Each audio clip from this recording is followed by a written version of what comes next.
Dan yang kelima, yang terakhir, jemaah sekalian,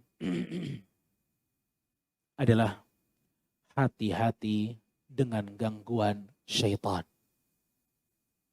Ya, yang perlu kita ingat selalu bahwa Allah Subhanahu wa taala sudah memastikan dan membakukan inna syaitana lil insani aduwwun mubin.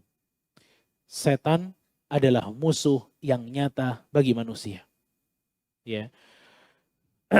Jamaah rahimani wa rahimakumullah.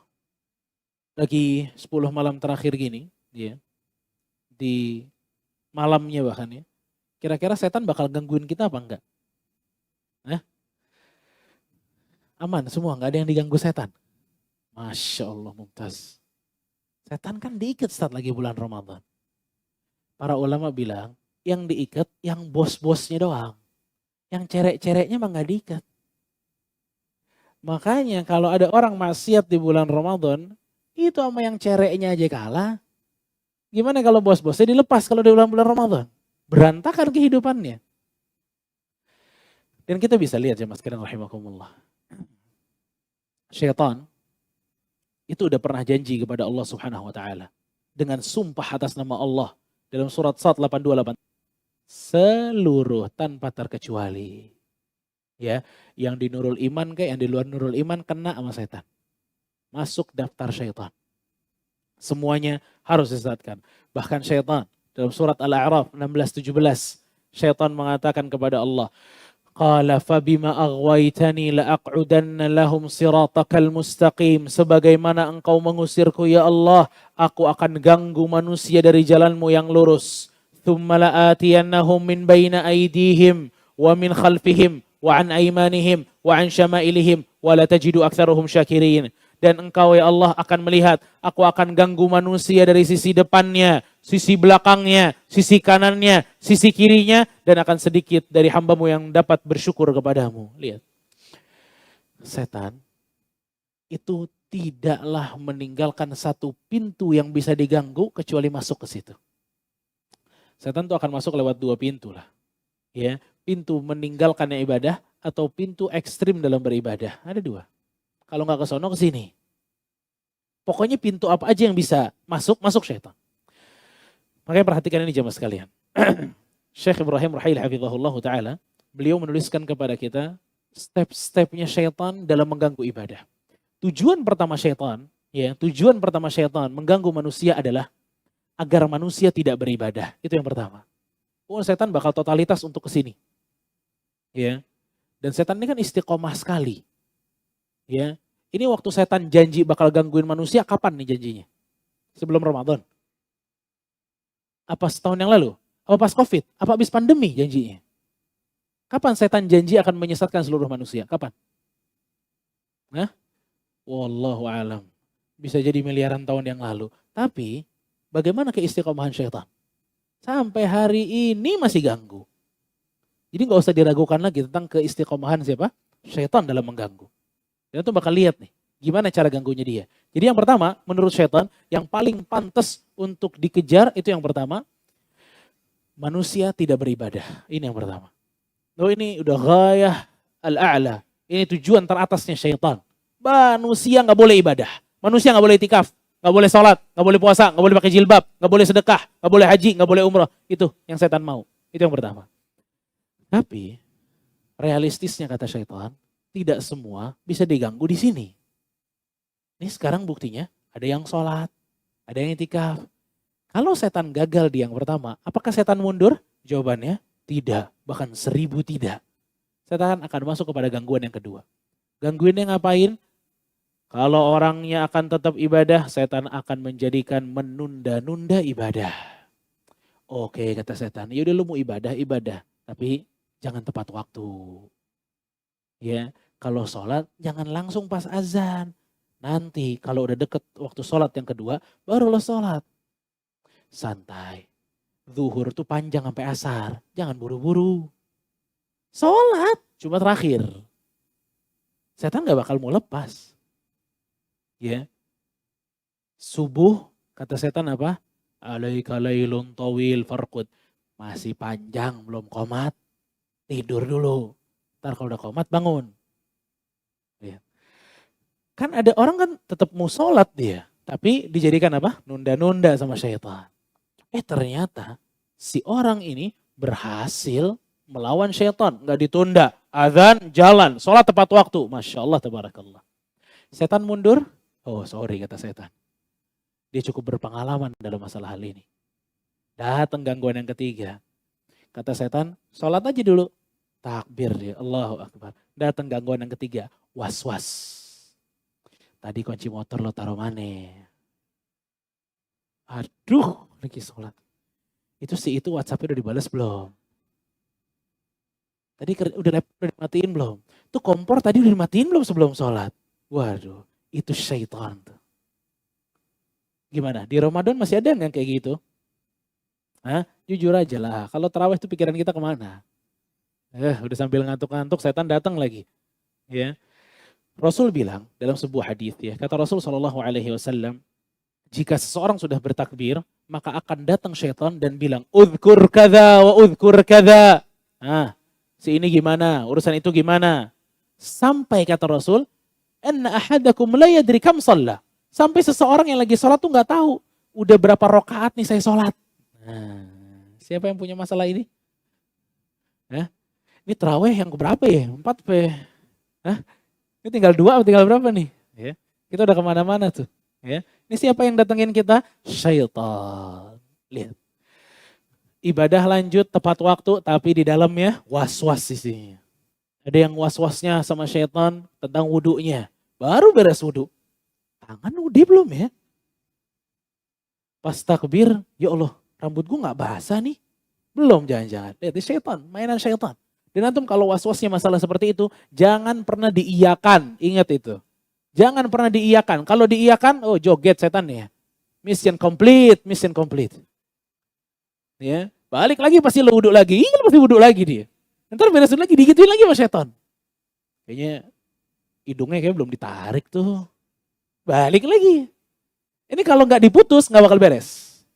Makanya Rasul tuh kalau ngajarin orang yang was-was seperti itu, kata Rasul, putus aliran itu, selesai. Karena antum sering lihat ya, ada orang kalau sholat tuh was-was. Allah nggak jadi.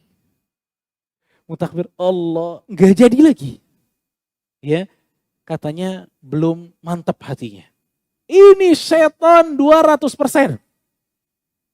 Bukan kekhusyuan, syaitan. Dan antum akan lihat bagaimana orang ini bisa mengalahkan syaitan. Kapan? Pada saat si imam udah beres Al-Fatihah, qul huwallahu ahad, Allahu samad, lam yalid walam yulad, walam yakul lahu kufuwan ahad. Pasti bisa kalau dia imam udah mau ruku. Terus tadi kenapa nggak bisa? Syaitan. Atau khusyuan? Syaitan. Bukan kekhusyuan. Jadi setan tuh akan ganggu dan kita harus cerdas melihat di mana gangguan syaitan. Selama itu menunda, itu syaitan yang main. Selama itu bikin was-was, itu syaitan yang main. Ya, makanya Rasul tuh paling melarang kalau kita lagi sholat, terus batalin sholat. Oh nggak boleh Rasul. La yakhrujanna ahadukum min salatih hatta yasma'a sautan aw yajida rihan. Kata Rasulullah SAW, tidak boleh seseorang membatalkan sholatnya sampai dia dengar suara kentutnya sendiri atau dicium baunya, kecium baunya. Lihat, maksudnya Rasul mesti yakin dulu ya, baru keluar. Karena setan bakal main di situ. Kayaknya udah kentut loh. Kita bertanya-tanya, iya juga ya. Ini nggak boleh keluar dari sholat.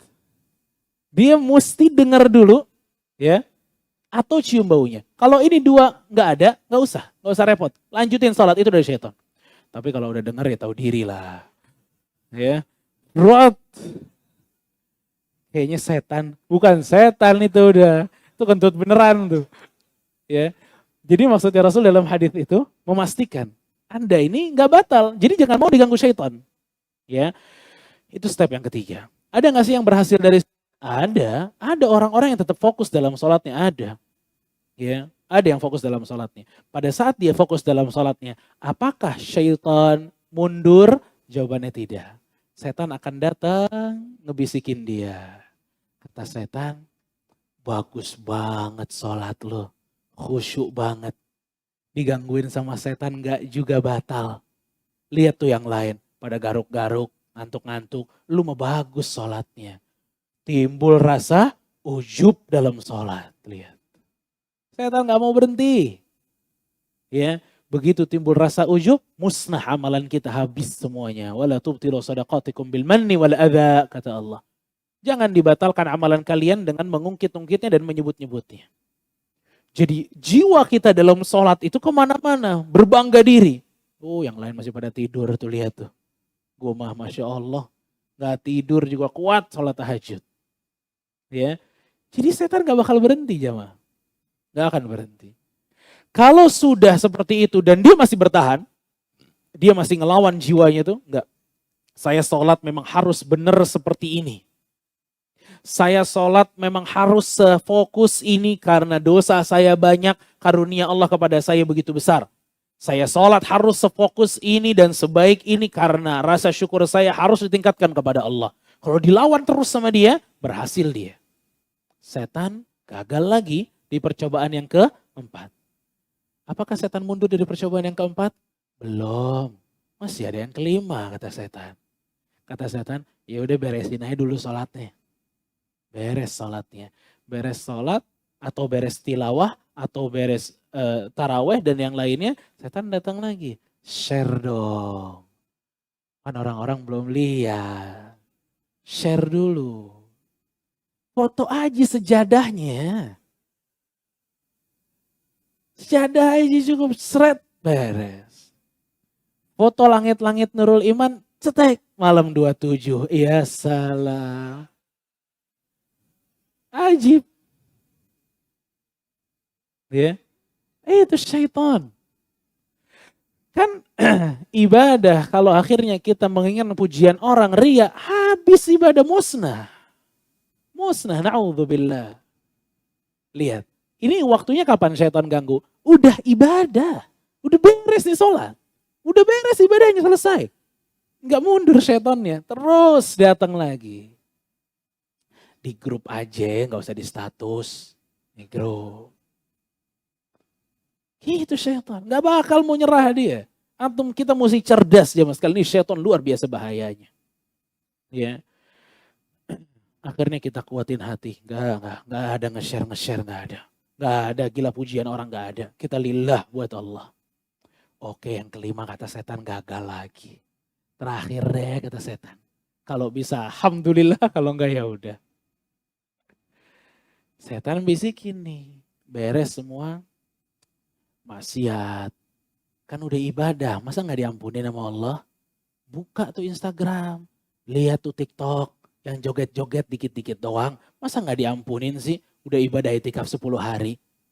Bohong aja dikit, gak masalah. Ambil aja ribanya, dikit. Kan udah ibadah banyak.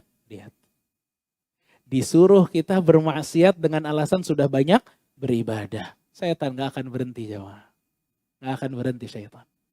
Setan kan udah janji di awal. Fumala atiyanahum min baina aidihim wa an ayman wa min khalfihim wa an aymanihim wa an syama'ilihim. Dari depan kita datang. Dari belakang kita datang. Dari kanan kita datang. Dari kiri kita datang. Gak ada yang diampunin oleh syaitan. Gak ada yang dikasih napas sama syaitan. Sampai terakhir kita disuruh maksiat sama syaitan dengan alasan apa? Kan udah itikaf. Santai, gak apa-apa. 1-2 maksiat pasti diampuni sama Allah. Lailatul Qadar. Akhirnya apa? Bermaksiat. Waliyadzubillah. Lihat ya mas kalian. Ya, bagaimana kecerdasan syaitan dalam mengganggu. Makanya Allah pesannya apa? Wala tattabi'u khutuwatis syaitan. Jangan diikuti step-stepnya syaitan.